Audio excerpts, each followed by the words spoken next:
I'm your friendly new media Mothman, Zach's Mothman Daggy, and welcome to another edition of Midnight Spookshow, your online source for all the horror news, reviews, and interviews that you can scream at.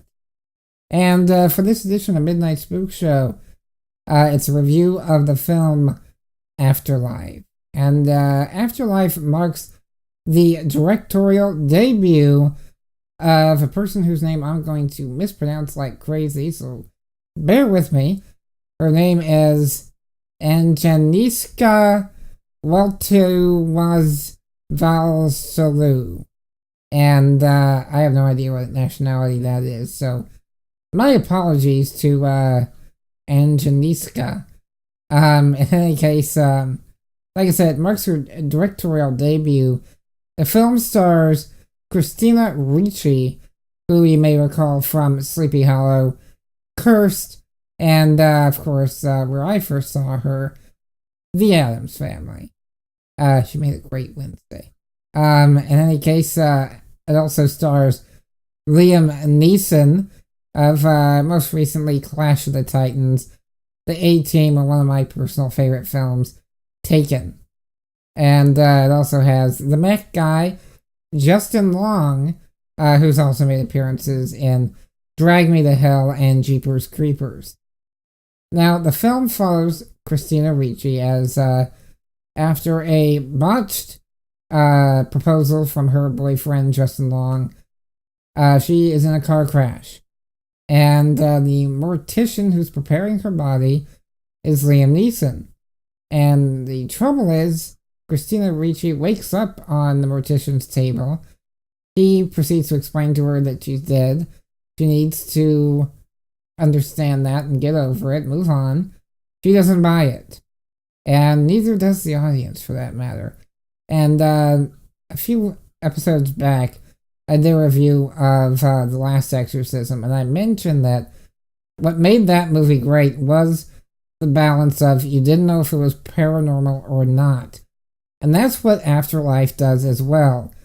Throughout the entire film, you don't know if Christina Ricci is really dead and having a hard time crossing over, or if Liam Neeson's character, the mortician, is just plain insane and has kidnapped Christina Ricci. So it's an awesome play on guessing if it's paranormal or not. Extremely creepy. It's a very atmospheric, dream-like film. In fact, I gotta say this film is very artsy in tone. In a lot of the film, it feels like you're watching a nightmare. Like I said, this is directed very dreamlike. There's some scenes that are scenes where Christina Ricci is either hallucinating or getting glimpses of the afterlife. That comes off very disturbing. And the parts of the film with Liam Neeson actually really reminds me of the film Misery, where James Caan's tied to the bed. Only in this case, it's Christina Ricci on a slab. So very disturbing and dreamlike. But the problem I have with it, though, is that it also has kind of dream logic, where people don't quite act and behave correctly. They're either completely deadpan or extremely emotional to the point of violence. And like I said, there's scenes where Christina Ricci is in a room and has the upper hand potentially and doesn't go for it. And logically, it doesn't make sense. It makes sense in dream logic that that's how it happened, but I don't know. Like I said, the film comes off very artsy, and in fact, I think the ending itself is very much in the vein of what you would expect from a indie film, something you would see at the Sundance Film Festival. Now, that can be a positive and a negative. If you're into those type of films, you'll love it. If you're not, if you're more into popcorn films and you're looking for a good scare, that's not what you're going to find with this movie. It's a very, like I said, atmospheric film.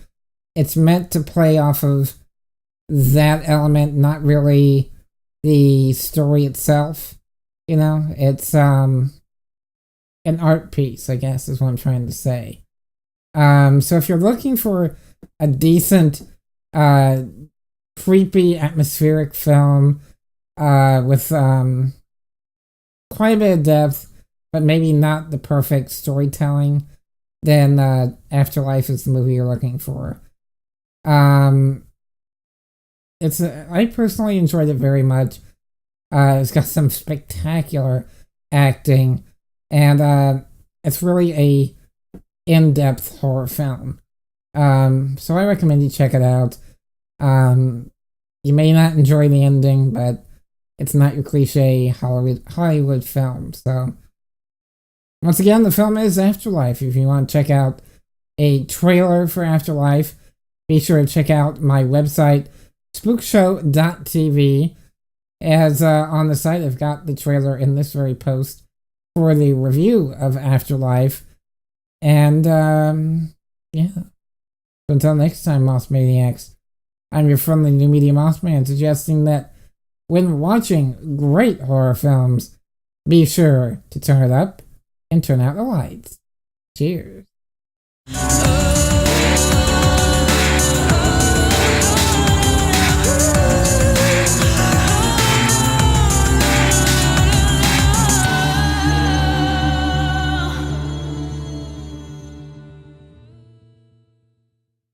This episode of Midnight Spook Show is made possible thanks to eMusic. eMusic is the #1 site for independent music, and you can get 35 free tracks of your choice simply by trying out a 14-day free trial over at emusic.com/moth. And yes, indeed, Midnight Spook Show is proud to be a paid affiliate of eMusic.